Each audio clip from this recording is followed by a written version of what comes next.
Hola, buenas a todos. Me llamo Marta Planellas y nada, vengo a hablar hoy de patología pleural en gatos, ¿de acuerdo? El espacio pleural en el gato es este espacio pequeñito que hay entre la pleura visceral y la pleura parietal y hay muy poquita cantidad de líquido. Esto evita que haya fricciones y que el movimiento de la expansión pulmonar sea fluido. El líquido que existe entre la pleura y la cavidad torácica, entre las dos pleuras, visceral y parietal, pues es un líquido seroso, bajo en proteínas y hay poquita cantidad. ¿Qué puede pasar que exista mucha cantidad de líquido en este espacio pleural? Una posibilidad es que haya aumentado la presión hidrostática, como podría darse en un fallo cardíaco congestivo. La otra posibilidad es que haya una alteración del drenaje linfático, como podría darse en una torsión lobar o en una neoplasia. O bien que haya una alteración de la integridad capilar, aumentando la permeabilidad capilar, como sería en situaciones inflamatorias. Otra posibilidad, aunque es muy poco frecuente en gatos, es que una disminución de la presión oncótica, o sea, una bajada de la albúmina, provocara pues esta traslocación de líquido en este espacio. Así bien, estos son los mecanismos por los que puede aparecer efusión pleural. Claro, aparte, nosotros podemos clasificar el líquido pleural y esto nos va a ayudar a definir el posible origen. ¿Cómo lo clasificamos? Básicamente con el contaje celular, el tipo de célula que vamos a encontrar y otras características como el contenido de proteínas que tiene, si existe triglicéridos o colesterol.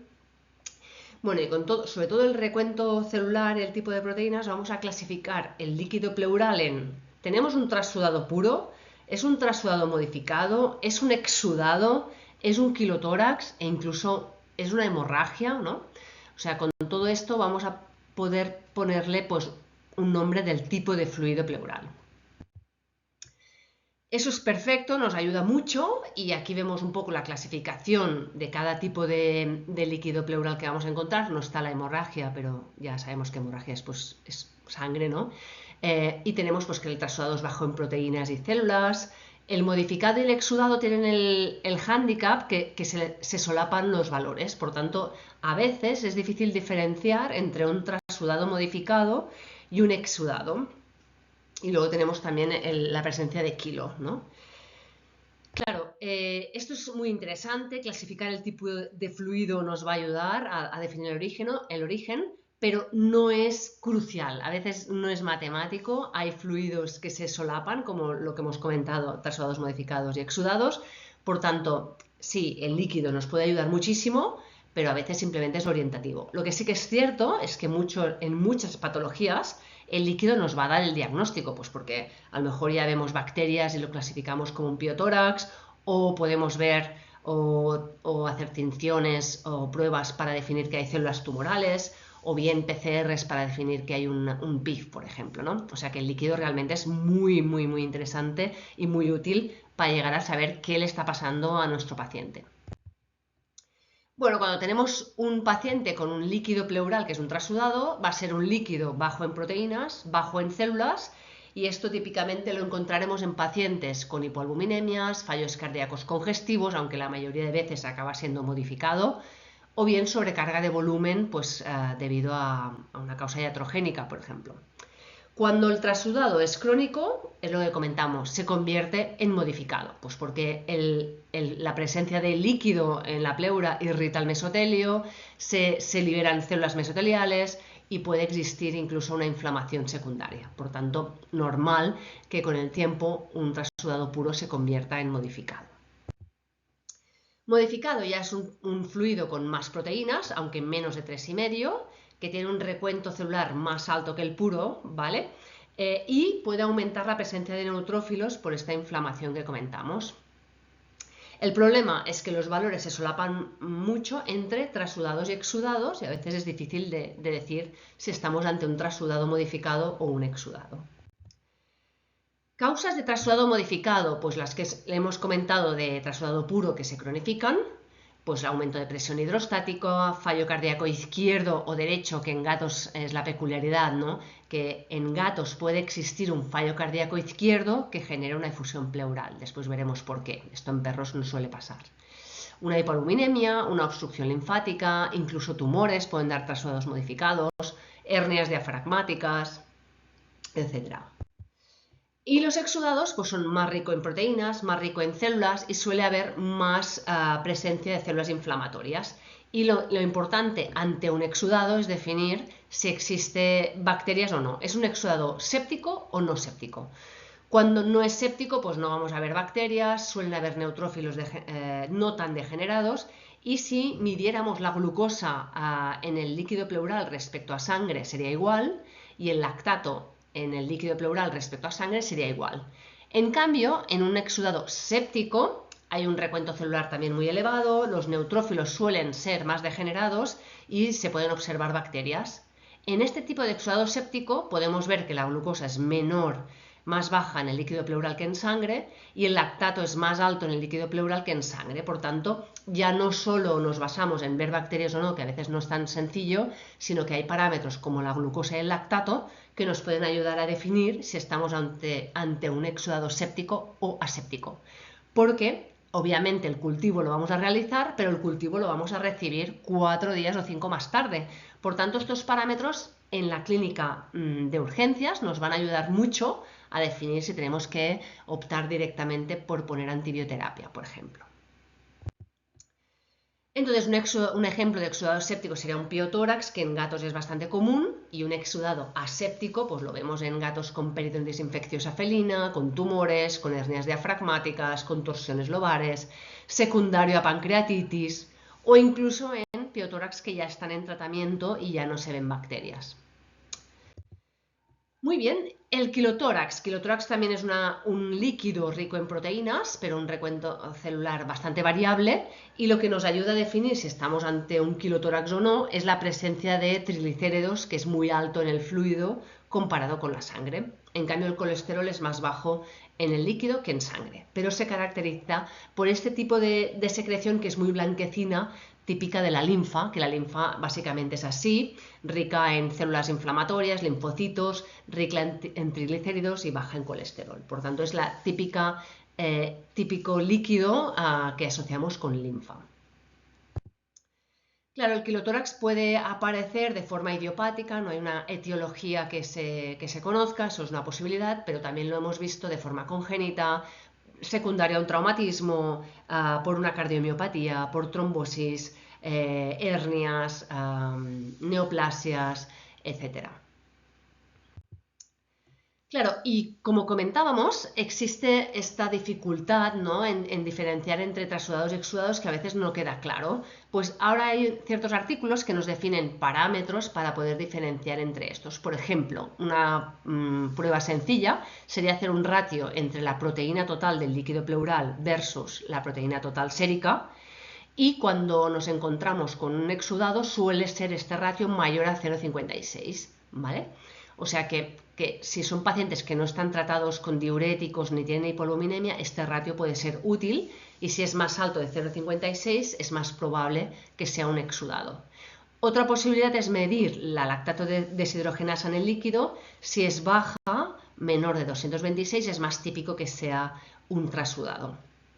Son parámetros económicos que podemos usar añadidos a nuestro protocolo diagnóstico de saber qué tipo de líquido tenemos en un paciente con efusión pleural.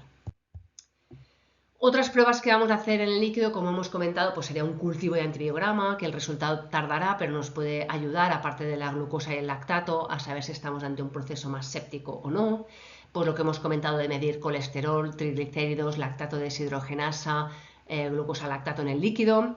Citologías para definir si es una neoplasia o no, incluso pruebas más específicas, ¿no?, desde inmunocitoquímica, citometrías de flujo, PCRs para buscar clonalidad, nos pueden ayudar a definir si es un proceso tumoral. Y otra prueba muy interesante es la PCR, sobre todo ante un paciente que sospechamos que puede tener un PIF. Aquí tenemos artículos, no son recientes, desde el 2018, pero de varios gatos, muchos, 380, con efusión pleural, ¿no?, para evaluar si nos da pistas de ciertas características de cada etiología que genera efusión pleural, ¿no? Y en este estudio se vio que la causa más común de efusión pleural en gatos es el fallo cardíaco congestivo, seguido de los tumores. Que los gatos jóvenes que tienen efusión pleural típicamente son debidos a traumatismos o a peritonitis infecciosa felina y que encontrar una temperatura corporal baja es muy común en fallo cardíaco congestiva y que los fallos cardíacos congestivos tienen una efusión pleural normalmente baja en proteína. En otro estudio similar, también de 300 gatos, pues observaron que sí, que el fallo cardíaco congestivo es de las causas más comunes de efusión pleural, seguido del tumor. Que el PIF lo observamos en gatos más jóvenes y que en fallo cardíaco congestivo los gatos típicamente tienen temperatura corporal baja, ALT elevada y una efusión pleural con bajo contenido en proteínas, ¿vale? Y en este caso, en este estudio, también vieron que la efusión pleural debida a un piotórax tiene una glucosa más baja. Por tanto, pues esto nos da datos interesantes, que si vemos un gato hipotérmico con efusión pleural, pues quizá nuestra sospecha principal será un fallo cardíaco congestivo. Y de hecho, en general, los gatos con efusión pleural típicamente tendrán más probabilidades de padecer algo cardíaco o tumoral, sobre todo si son adultos viejos, y por tanto nos afina un poco el foco, ¿no?, en estos pacientes.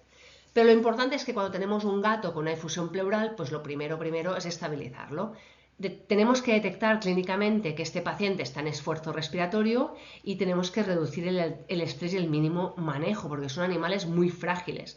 Vamos a dar un ambiente calmado y a veces es necesario sedar al paciente para relajarlo, suplementar con oxígeno y colocar una vía intravenosa para garantizar que si hiciera falta tenemos acceso y podemos proceder a tratar a la paciente, ¿no? Normalmente en estos pacientes, una vez levemente estabilizados o sedados, podemos realizar una ecografía básica. Estas ecografías no suelen ser muy estresantes, nos permiten confirmar que hay líquido pleural y, en caso de que sea necesario, drenarlo con una toracocentesis con el mínimo estrés. Por ejemplo, este paciente no estaba en una situación grave o urgente, pero sí que podemos observar estos golpes respiratorios que sugieren la presencia de una efusión pleural.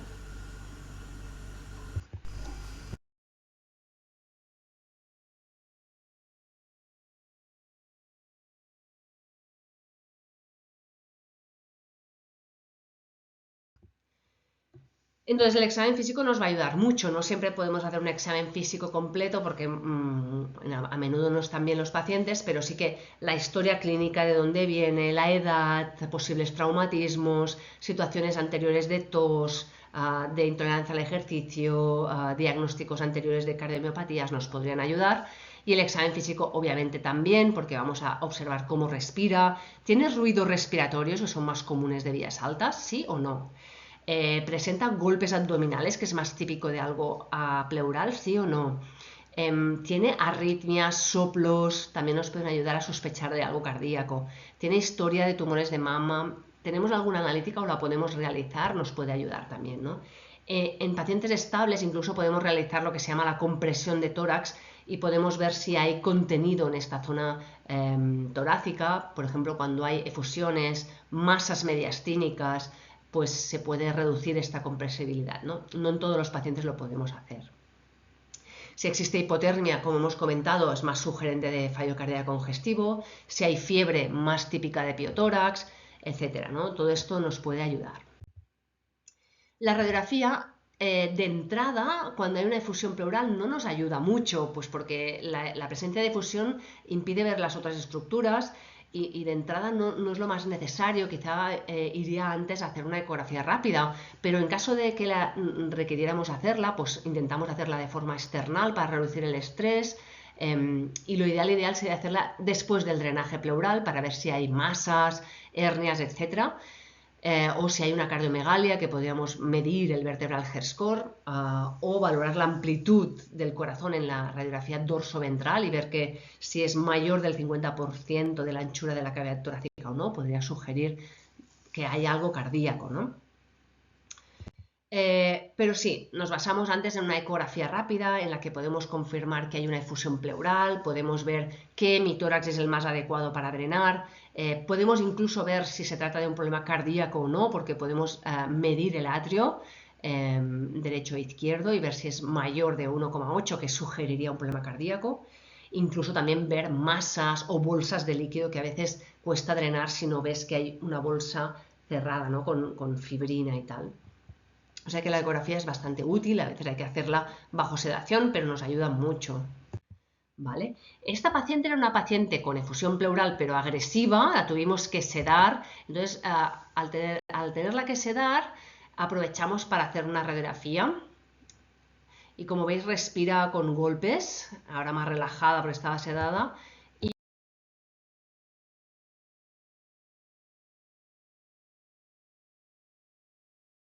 Y en la radiografía vemos que aparentemente puede existir un corazón más grande de lo normal. También parece que exista un infiltrado pulmonar con broncogramas y vemos que el lado izquierdo es el que está más colapsado con líquido pleural y es el que decidimos puncionar. O sea que no subestimo la información que nos da una radiografía, es simplemente que a veces se puede hacer, a veces no. Y cuando tenemos que hacer una toracocentesis, siempre vamos a sedar el paciente para que no se mueva, siempre hay cierto dolor al puncionar y podemos rasgar el pulmón, por tanto una leve sedación es interesante, puede ser solo con butorfanol o algo más potente, pero sí que intentamos sedar, mantener oxígeno facial y la idea es puncionar entre el séptimo y noveno espacio intercostal. Por delante tenemos el corazón, que no lo queremos puncionar, por detrás tenemos el hígado, que no lo queremos puncionar, y la idea es puncionar entre este espacio, séptimo, noveno espacio intercostal, en el tercio más distal de las costillas. Cuando es líquido siempre vamos a la zona ventral y vamos a puncionar por delante de la costilla. Por delante de la costilla no hay vasos, por tanto no vamos a provocar hemorragia. Puncionamos craneal a la costilla y desviamos la palometa hacia caudal.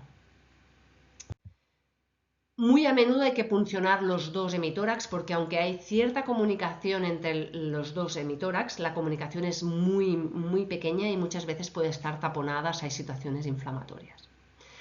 Para puncionar vamos a preparar la zona, rasurarla y limpiarla, vamos a usar una palometa, un sistema de 3 vías y jeringuillas y vamos a tener preparados tubos de DTA, tubos para cultivo y portas para realizar investigación con el líquido que vamos a obtener. Y lo que comentábamos, ¿no? Cuando puncionamos siempre craneal a la costilla, vamos a redirigir la palometa hacia caudal y vamos a aspirar de una forma continua. Cuando sale aire o sangre o sensación de rasgar la pleura, vamos a parar. Y cuando hay una cierta obturación, vamos a hacer un flushing hacia adentro, intentando mantener la esterilidad, pero porque muy a menudo flóculos de inflamación o fibrina pueden taponar la jeringuilla.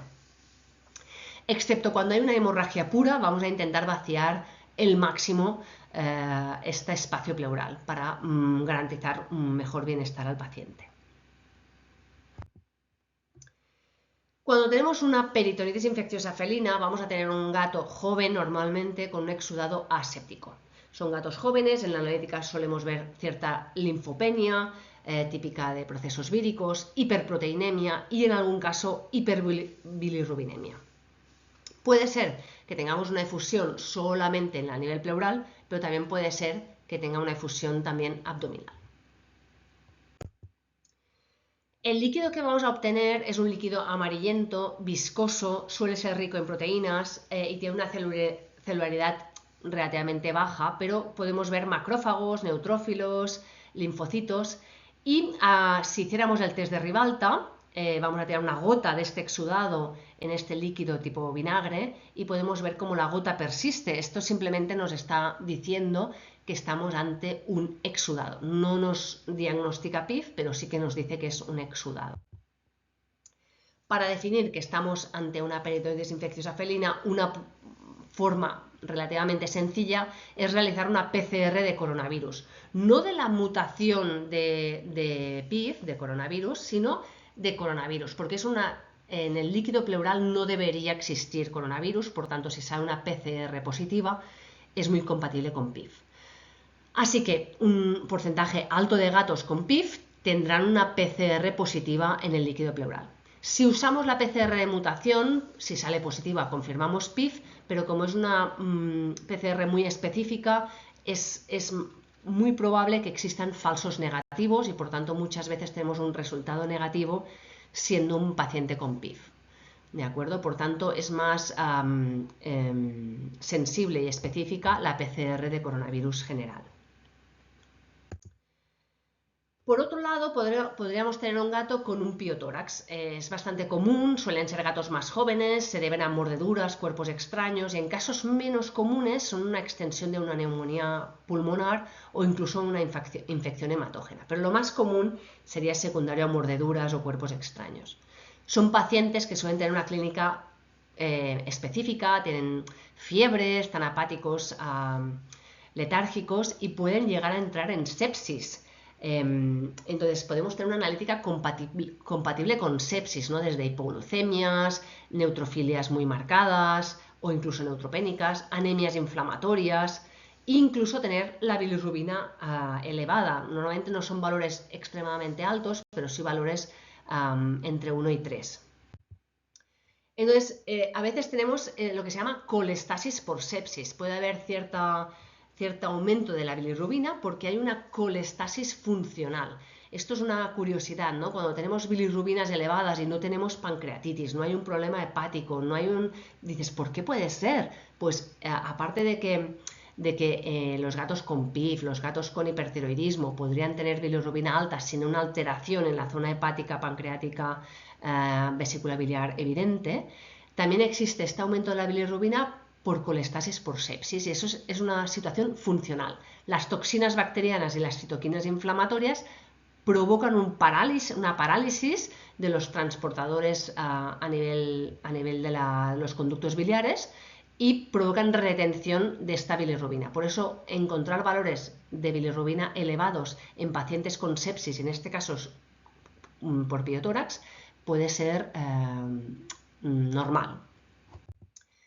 Entonces, los gatos con piotórax tienen exudado con bacterias, suelen ser bacterias combinadas, en muchos casos hay bacterias anaerobias y aunque hay otros tipos de infecciones como con hongos, son más comunes pues, las polibacterianas. Y estos pacientes suelen tener anemia de origen inflamatorio porque estas citoquinas presentes en sangre generan que el tiempo de vida media de los eritrocitos se reduzca. Pues es bastante común tener estas alteraciones analíticas, ¿no? Anemia, bilirrubina elevada, neutrofilia o neutropenia, hipoglucemias. Muy bien. ¿Qué hacemos en estos pacientes? Pues las radiografías, ecografías nos ayudan a valorar que hay líquido pleural, se drena de forma unilateral o bilateral, depende del caso, y se debe colocar un tubo de drenaje que se suele mantener de 5 a 6 días y el líquido pleural lo enviamos a cultivar. Anteriormente, ante un piotórax, lo que se hacía era lavar el tórax, se hacían lavados de 2 a 3 veces al día o incluso 4 con suero fisiológico estéril. Ahora se sugiere solo aspirar y no volver a introducir líquido en este tórax porque muchas veces quedan flóculos, restos de inflamación dentro del tubo y los vuelves a enviar al tórax, ¿no? Es mejor simplemente sacar sin lavar. Y esto se han visto en estudios de Critical Care que solamente aspirar es una buena manera de tratar el piotórax. La idea es que cuando llegamos a tener un volumen de fluido menor a 3-4 mililitros por kilo, pues se retira el tubo. ¿De acuerdo? Hay casos como Bella, que era una gatita con un piotórax, que se le diagnosticó de piotórax, se le colocó el tubo, estuvo drenando con tratamiento, pero mantenía la fiebre, mantenía ciertas bolsas dentro del tórax que no se eliminaban. En esta paciente decidimos realizar un TAC pulmonar donde vimos que habían cavidades de líquido cerradas como con tabiques por fibrina y un pulmón atrapado que había hecho una pleuritis que había atrapado un lóbulo pulmonar. En esta paciente decidimos entrar a cirugía y se realizó una lobectomía para retirar este lóbulo que estaba atrapado y desbridar las zonas pleurales para mejorar el drenaje. Gracias a esto el drenaje fue un éxito y la paciente mejoró. Así pues, si la efusión se mantiene a partir de los 5 días no es normal, tenemos que ver si ha pasado algo, a lo mejor hay consolidación lobular o se han cerrado cavidades donde se mantiene el líquido infectado y por tanto hay que desbridar. El tratamiento con antibióticos siempre se ha dicho que es largo, aproximadamente de 2 meses, pero ahora hay estas guidelines del uso de antibióticos en problemas respiratorios. Se ha visto que esto no es así de claro, se tiene que ir caso a caso y muchas veces hay pacientes que con mucho menos tiempo de antibiótico, aunque haya sido un piotórax, puede ir bien. Por tanto, hay pacientes que con 2 o 3 semanas después del diagnóstico, pues puede ir bien, ¿no? Vamos a hacerlo según cada caso. Y después, si tenemos un gato con una efusión pleural, ¿no? Como hemos dicho, un alto porcentaje de los gatos con efusión pleural tienen fallo cardíaco congestivo. ¿Cómo podemos llegar a saber si estamos ante un gato con una patología cardíaca o no? Porque el tratamiento es totalmente diferente, ¿no? Y ahí es un reto clínico que nos encontramos en urgencia. Sabemos que es una de las causas más comunes de efusión pleural, el fallo cardíaco congestivo, y sabemos que en gatos se puede tener una efusión pleural tanto sea un fallo cardíaco izquierdo como derecho. La anatomía del drenaje de las venas pleurales en gatos es diferente que en perros y tenemos que las venas pleurales viscerales drenan a las venas pulmonares y posteriormente a la aurícula izquierda. Por tanto, un gato con un fallo cardíaco izquierdo puede tener tanto edema de pulmón como efusión pleural. Y las venas pleurales parietales drenan a las venas sistémicas hacia la aurícula derecha. Por tanto, con un fallo cardíaco derecho, también un gato puede tener efusión pleural. Esta es una peculiaridad muy importante de los gatos que debemos tener en cuenta que no ocurre en los perros. Como hemos comentado por los artículos que hemos revisado, en gatos con fallo cardíaco congestivo por una cardiomiopatía pueden tener la ALT más elevada que en otros tipos de efusión pleural, suelen tener una efusión pleural baja en proteínas y suelen tener una temperatura corporal baja. Aún así, los gatos con cardiomiopatías pueden tener un tipo de efusión pleural muy variable, desde trasudado puro, modificado o incluso quilotórax, y por tanto tenemos que ampliar nuestro diferencial ante diferentes tipos de efusión pleural. Podría incluso seguir siendo una cardiomiopatía. ¿Qué podemos usar? Tenemos estos marcadores cardíacos como el ProBNP que nos puede ayudar a diferenciar si estamos ante un gato cardiópata o no. Por ejemplo, aquí tenemos este paciente que vino en una situación muy crítica, respirando muy mal. Hacemos una ecocardio rápida, vemos que el atrio izquierdo está dilatado y vemos que hay efusión pleural. Por tanto, nuestra sospecha es que se trata de un gato cardiópata. Aún así, podríamos evaluar el péptido natriurético de la pleura o de la sangre para valorar si también nos sugiere que es cardiópata. Cuando usamos el ProBNP podemos tener un resultado negativo que excluye lo que sería un fallo cardíaco congestivo descompensado, pero no subclínico. Podemos tener una patología cardíaca sin cardiomegalia y eso podría dar un ProBNP negativo, que en el caso de urgencias, si es negativo, nos quedamos tranquilos que no es cardíaco. Un resultado positivo indica enfermedad cardíaca y tendría que ser si usamos un valor cuantitativo superior a 100 para decir que hay cardiomegalia. Muchas veces usamos el método cuantitativo en plasma o en líquido pleural y siempre que es cuantitativo va a ser más fiable. Pero claro, en urgencias queremos un resultado inmediato. Por tanto, muchas veces se usan los tests cualitativos en urgencias. Y vamos a usar o líquido pleural o sangre para usar estos tests de urgencias cualitativos. Si tuviéramos que elegir qué líquido es mejor, el plasma, o sea, en sangre, es más específico según un estudio que el pleural. Y entonces, si te sale positivo, vamos a sospechar más que es un problema cardíaco. Es verdad que existen falsos positivos cuando hay un fallo renal, cuando hay un problema respiratorio grave. Hay que asumir que no es 100%, pero sí que nos ayuda mucho y muchos artículos promueven que el uso de este test ProBNP en pleura y plasma nos puede ayudar a diferenciar si es cardíaco o no. Pero sinceramente, ¿qué es lo más ideal? Usar múltiples datos para decir que es cardíaco o no. Y para mí lo ideal es, el test está perfecto, pero la mejor opción es hacer una ecografía rápida y saber realizar el ratio aurícula izquierda aorta o medir el diámetro del atrio izquierdo en el corte parasternal derecho. Y esto sería lo ideal. Es verdad que No siempre es fácil, no siempre tenemos el ecógrafo más ideal en urgencias, a veces es una situación como rápida, pero sí que sería lo ideal, hacer una ecografía rápida más menos la temperatura, la LT, la historia clínica y el marcador ProBNP. Este paciente es un gato persa de 8 años que tiene una cardiomiopatía diagnosticada un año antes, finalmente se descompensó, como veis en la radiografía hizo una efusión pleural y aquí podemos ver su atrio izquierdo en este corte parasternal derecho muy dilatado, ya solamente la visión de este atrio te hace pensar que tiene un fallo cardíaco congestivo. Si lo midiéramos, mediría más de aquí a aquí, de 1,8 centímetros y bueno, y con esto pues vemos que realmente es un gato cardiópata. Y además aquí podéis ver cómo, cómo tenía esta imagen de humo, que es un paciente con alto riesgo de tener un tromboembolismo. Por tanto, aquí vemos este gato con alto riesgo de tromboembolismo, con una efusión tipo kilo, con fibrilación atrial, un gato con, bueno, con un pronóstico muy reservado.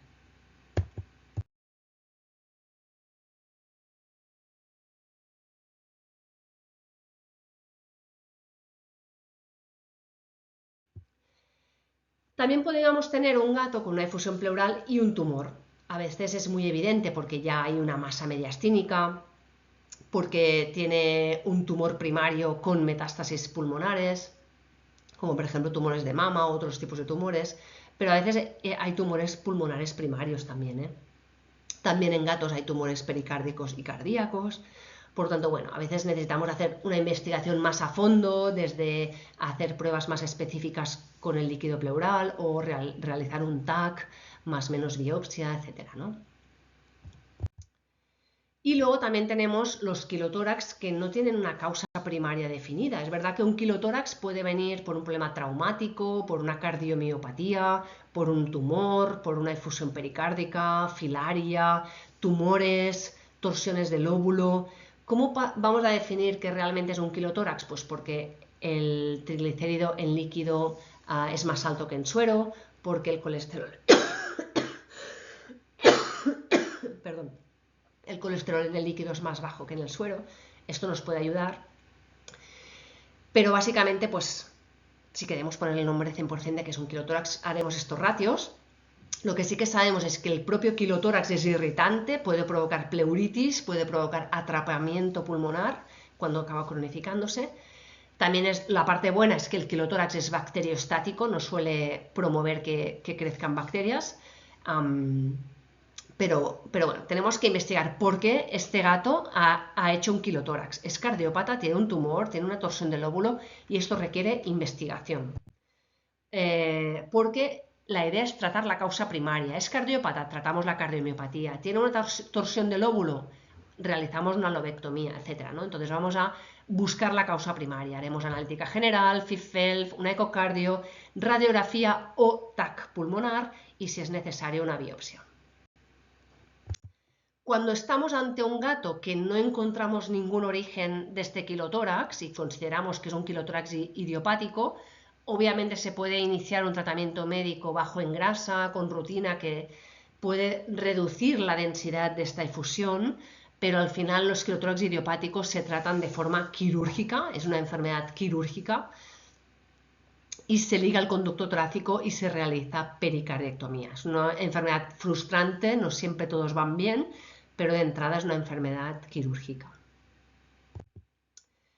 Así, bueno, hemos visto la mayoría de causas, de cómo diagnosticar una efusión pleural y de qué enfermedades la pueden generar.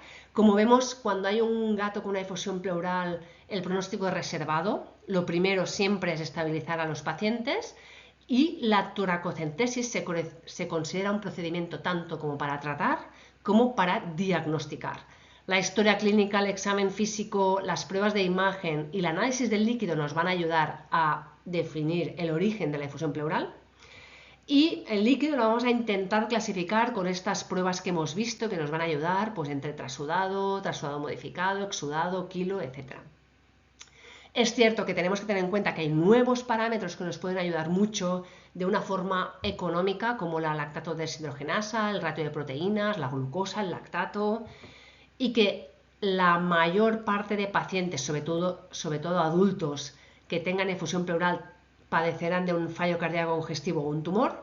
En gatos más jóvenes, piotórax o peritonitis infecciosas entran en el diferencial. Y que siempre, siempre el objetivo es tratar la causa primaria, pues para evitar que existan recidivas. Bueno, muchísimas gracias por vuestra atención, espero que os haya gustado y vamos a seguir en este canal de VetRound con muchas más charlas para que vayamos aprendiendo entre todos. Muchas gracias, nos vemos.